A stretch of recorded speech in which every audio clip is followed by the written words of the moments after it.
All right, moving toward the end here. Staying on schedule, impressively enough. We're rolling, get these guys going a little after 7:15, just like we were scheduled here, so things going well. We will, after this last band plays, give you all about 10 minutes or so to finish your voting. So if you want to get some last-minute tickets or whatever, Elena over here will be happy to sell you 3 tickets for $1.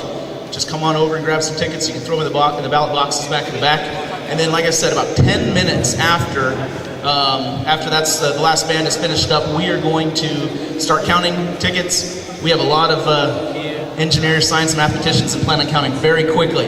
And so we'll be able to announce, our hope is to announce the winner within about 20 minutes after the last band plays. You guys can come on up and start setting up if you want.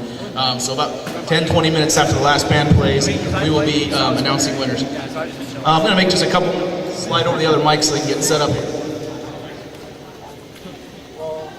Just a few other announcements. You saw the 3 sponsors up here on the board. Rolly's Pizza gave a great discount on all of our pizzas today, so we'd like to thank them.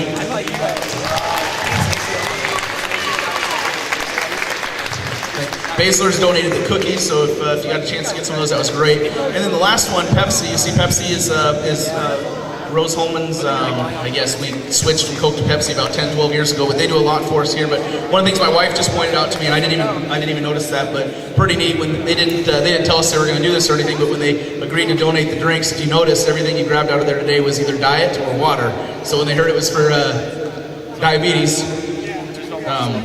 They made that move on their own. So it's pretty neat when people are aware like that. So again, I'd like to thank everybody for coming out today. We've had a great turnout of bands. Just as I've already said once, just so overwhelmed by the talent of people. You think of left brain, right brain, and all that. And we got all these science mathematicians here, and just to see the talent that comes out, they've just done an awesome job. So we really appreciate all of you supporting those efforts. All the proceeds tonight heading to the Juvenile Diabetes Research Foundation. It's a great organization. There's a search for a cure for diabetes.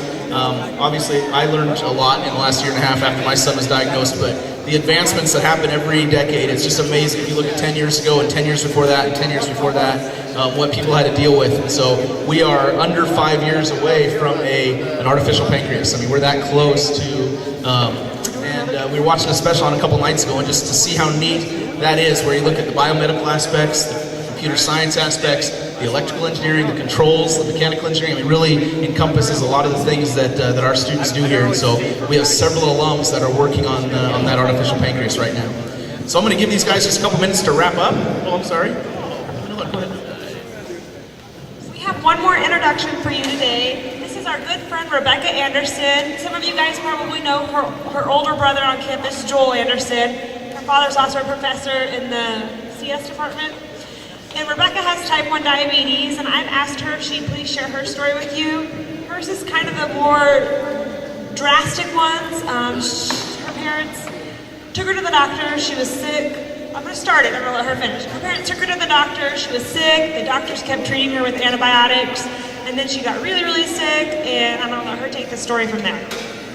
So, yeah, I was at home for a while, and they treated me with antibiotics, and then I passed out at home, so they took me to the doctor, and like right when we got there, they're like, oh my goodness, she has diabetes. So they airlifted me to Ryland Children's Hospital in Indy, and I think I was there for like a night, and then I woke up and kind of, yeah, it all hit me what happened, and that I had diabetes and I would for the rest of my life. So.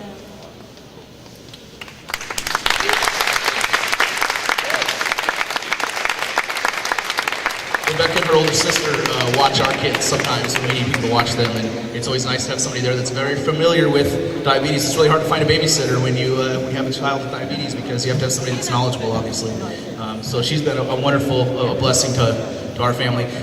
She mentioned she went to Riley's Children's Hospital. And again, if you want to sign the banner over here, words of encouragement, that will be hanging up in the waiting room of the hospital for children who have juvenile diabetes.